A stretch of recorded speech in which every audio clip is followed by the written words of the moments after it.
안녕하세요. 저 김경식이라고 합니다.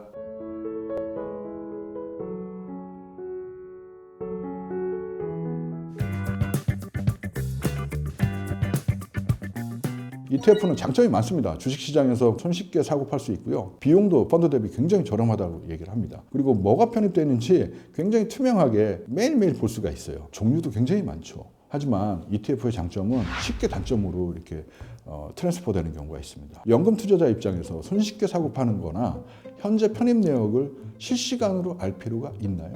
저는 없다고 봐요. 또 핫한 테마 투자 라인업이 많다고 여러분들한테 도움이 됐습니까? 그렇지 않습니다. 오히려 손쉽게 자주 팔거나 남들이 요즘 뭐가 좋다고 해서 쫓아내다 보면은 복리효과 물 건너 가는 거예요. 남은 거는 계좌의 손실이라는 상처밖에 없을 겁니다. 실제 내가 가지고 있는 S&P 500이 AI 테마 ETF보다 덜 올라도 조급해지고 어느 순간 나도 모르게 이렇게 갈아타는 버튼을 누르고 있는 나를 목격하게 될 겁니다. 가격이 급락해서 어중이 떠중이 유튜브나 매스컴에서 침체 이런 게 나오기 시작하면 불안해서요 다 도망가고 다 팔기 시작을 해요. 장기 투자는 하루아침에 이렇게 나의 목표하고 물거품이 되는 게 정말 그렇게 됩니다. 사람이라는 게 한계가 있어요. 펀드는 여러모로 사람을 불편하게 만듭니다. 이게 설정, 환매, 기준가, 레코드 이런 것들 보는 것도 약간 좀 불편하고요. 손이 자주 못 가요. ETF 같은 경우는 편리함의 역습이라고 저는 표현하고 있어요. 그리고 이제 비용이 낮다고 했는데 기본적으로 ETF를 한두 번 사고 팔면은 비용의 매력은 싹 사라집니다. 그리고 또 ETF가 유동성이 낮거나 수급에 의해서 이 사자 팔자의 갭이 벌어져 있으면 실제 가치보다 비싸게 주고 사는 경우가 발생하거든요. 이 비용은 다 쉬쉬해요. 누군가한테는 큰 수익이 되고 있으니까요. 저는 이 트레이딩 갭에서 발생하는 이 비용이 상당히 큰 걸 알고 있습니다. 그리고 보통 저는 사무실 있는 이 파주에서 강남까지 이제 자주 이동하는데 어차피 내가 갈 길은 정해져 있고 굉장히 익숙해요. 보통 정체 이런 사고 이런 것들이 있어도 조금 여유 있게 출발하고 이렇습니다. 사람이란 게 그런 거죠. 그런데 내비게이션은 출발하면서부터 굉장히 분주해집니다. 실시간 교통 상황을 반영해서 이쪽으로 가라 저쪽으로 가라 최적 경로가 계속 제공되는데 그냥 내게 익숙하고 검증된 길로 가면 되는 겁니다. 그래서 저거는 ETF의 어떤 편리함이나 이런 것들보다 펀드로 묵직하게 이동을 하셔라 라고 말씀드리는 거고요. 이젠 이제 너무 당연한 얘기예요. 10년 전만 해도 연금 계좌의 투자 현황을 열어보면 한국 투자가 정말 대부분이었어요. 투자에 있어서 자국 편향이 된다는 건 굉장히 자연스러운 현상일 겁니다. 그런데 한국은 글로벌 시총 사이즈가 2%밖에 안 되는 나라잖아요. 한국에 지나치게 많이 투자할 필요는 없습니다. 한국에 투자하고자 한다면 어차피 비과세니까 연금에서 하지 마세요. 일반 계좌에서 하십시오. 연금에서 하면 연금 소득세를 내요. 내지 말아야 될 돈을 내고 있다는 얘기입니다. 최근 10년간 미국 성과가 좋다 보니까 다들 S&P 500이나 나스닥을 꽉꽉 채워서 투자하라고 하는데 그게 꼭 정답은 아닙니다. 20년 전에는 중국이나 동남아가 우리 연금의 미래라고 계속 얘기했었어요. 이렇듯 지금 최고가 앞으로 또 최고가 된다고 말할 수는 없죠. 이 글로벌 로테이션이라고 하는데요. 이런 부분들을 좀 인정하시고 선진국과 이머징, 미국과 일본, 중국, 인도 등으로 좀 펼쳐놓고 가시도록 권해드리고요. 투자 비중은 시가총액이나 매크로 환경, 기업들의 이익 성장성 등을 고려해서 판단하면 되는 거고요. 보통 미국을 중심으로 일본과 유럽, 중국과 인도 또는 테크놀로지를 좀 선호하신다면 그 정도를 좀 편입해서 구성하면 됩니다. 글로벌 투자를 하시면 주식에 등락했다는 위험도 있지만 환율의 변화에 따른 위험도 있습니다. 이런 환율 변동 때문에 생길 수 있는 손실을 막기 위해서 환해지라는 걸 하는데요. 위험 요인을 하나라도 없앤다는 점에서는 굉장히 변수를 없애니까 좋을 수 있어요. 환해지는 일반적으로 달러, 유로, 엔화와 같은 일부 선진국 통화에 한해서 가능한 경우가 많아요. 실제 환 변동성이 크고 금리 차가 큰 이런 이머징 국가, 대표적으로 중국, 인도, 베트남 이런 쪽의 통화는 해지가 안 돼요. 절반의 해지죠.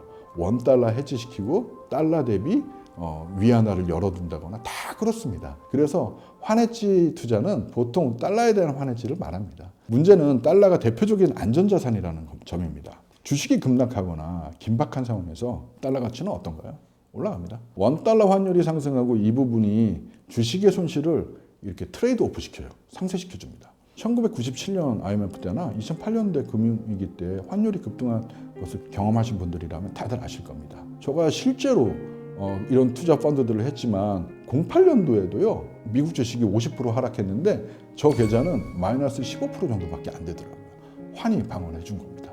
외환, 특히 달러에 노출된 펀드는 비상사태에서 쓸 수 있는 낙하산 또는 에어백이다 이렇게 생각하시고 환을 오픈해 놓으십시오. 리밸런싱이라는 단어, 밸런스를 다시 맞춘다. 이런 얘기인데 투자 비중을 처음으로 되돌려서 밸런스를 다시 맞춘다는 의미입니다. 두 개의 종목을 5대5로 투자했을 때 한 종목은 10% 상승하고 한 종목은 10% 하락했다. 그러면 이 비중이 깨지는 거죠. 55대 45가 됩니다. 이때 리밸런싱을 하게 되면 원래 비중인 5대5로 다시 되돌려 놓기 때문에 수익이 나는 종목을 팔겠죠. 그리고 손실 난 종목을 사겠죠. 결국 각각 다른 투자 사이클을 가진 상품을 지나친 곳에서 덜어내고 부족한 곳을 채우게 되는 겁니다. 이러한 작업을 반복하면 이 비즈니스 사이클이 이렇게 바뀌더라도 성과를 좀 더 안정적으로 유지할 수 있어요. 다만 이런 작업을 너무 자주 할 필요는 없다는 얘기입니다. 경기 사이클은 짧게는 몇 개월, 길게는 몇 년 이어지기 때문에 경험상 반기 또는 분기 정도가 좀 적당하지 않냐? 저는 1년에 한 번 해도 된다고 보고 있어요. 이렇게 리밸런싱 주기에 맞춰서 장기 전략을 수정 보완해주는 신규 상품을 추가하거나 또는 제외하는 작업을 해주는 것이 진정한 포트폴리오 관리입니다. 포트폴리오를 구성하는 것보다 관리가 더 중요하다는 것을 잊으시면 안 돼요. 증시가 하락폭이 커지고 투자 심리는 급격하게 얼어붙습니다. 매월 또는 정기적으로 납입하던 분들도 적립을 중단하거나 미루는 분들이 상당히 많아요. 코로나 때 생각해 보시면요. 증시 한 달 만에 30% 빠졌어요. 비관론자들이 막 득세하죠. 이때 90년 만에 미국의 대공황처럼 이렇게 될 거다. 이런 얘기도 하고 침체는 수년간 또는 10년간 이어진다라는 전문가들도 많이 나왔어요. 그런데 전고점 회복하는데요. 나스닥 4개월 걸렸습니다. 그리고 S&P에 5개월밖에 안 걸렸습니다. 그리고 지금 어떤가요? 코로나 저점에서 그때 나스닥이 7,000포인트인데 지금 21,000입니다. 3배 올랐죠. This time is different. 이번엔 다르다. 이런 얘기들한테 겁먹을 필요가 전혀 없습니다. 꾸준히 적립하는 게 그냥 정답입니다. 경기 침체를 경험해도 평균적으로 1년이면 다 회복돼 왔었어요. 보통 경기 침체하면 주식시장은 평균적으로 마이너스 30%가 하락하는데 이걸 회복하는데 제가 다 계산을 해보니까 1년 정도 소요되더라고요. 마지막으로 드릴 말씀은 적립을 멈추지 말라는 얘기고요. 연금을 불리는 것에서 중요한 것은 절대적인 목표 금액이지 수익률이 전혀 아니라는 겁니다. 5천만 원 투자해서 300% 수익 얻었다고 남들한테 막 자랑하는 사람 많아요. 그런데 그래봤자 1억 5천이라는 거죠. 그걸로 노후를 담보할 수 있나요? 즉 5천만 원에서 300%가 중요한 게 아니라 1억 5천, 1억 8천 이렇게 투자 원금을 키워놓겠다는 생각이 우선돼야 되고요. 내가 보유한 펀드나 ETF 수량, 자수 이런 걸 늘려놓겠다는 목표를 가지고 꾸준하게 납입해 보십시오. 때가 되면 자산이 정말 크게 불어나 있을 겁니다. 이렇게 해서 플레인 바닐라의 9개의 투자 원칙을 말씀드렸습니다. 아무쪼록 연금이란 긴 항해에 도움이 되는 그런 나침반 같은 역할을 하길 기대하고요. 장기 투자의 성공과 실패는 머리가 아니라 기질이 달라요. 연봉이 적더라도 열심히 회사 다니고 퇴직연금 자연스럽게 쌓이죠. 오늘이 내일을 보장할 수 있다는 믿음으로 급여의 일부를 적립해 나가신다면 여러분도 연금 백만장자의 충분한 가능성을 갖게 됩니다. 경제적 자유를 만드는 계좌를 연금 계좌라고 생각하시고요. 중도에 깨지 마십시오. 그리고 채권이나 예금이 아니라 주식을 담아서 20년 이상 적립하세요. 당연히 특정 국가가 아니라 글로벌로 분산하시고 환도 오픈시키십시오. 이렇게 15년 이상 지나면 수익이 기하급수적으로 커지는 복리 효과를 제대로 경험하실 수 있습니다. 그리고 비로소 목표 금액이 가까워지면 포트폴리오를 점진적으로 인컴형 자산들로 조정하시기만 하면 됩니다. 결국 연금의 목표는 불리는 게 아니라 인출해서 소비하기 위한 것이잖아요. 이렇게 만들어진 생산 기제는 노후에 노동 없는 경제적 자유를 제공하게 될 것입니다.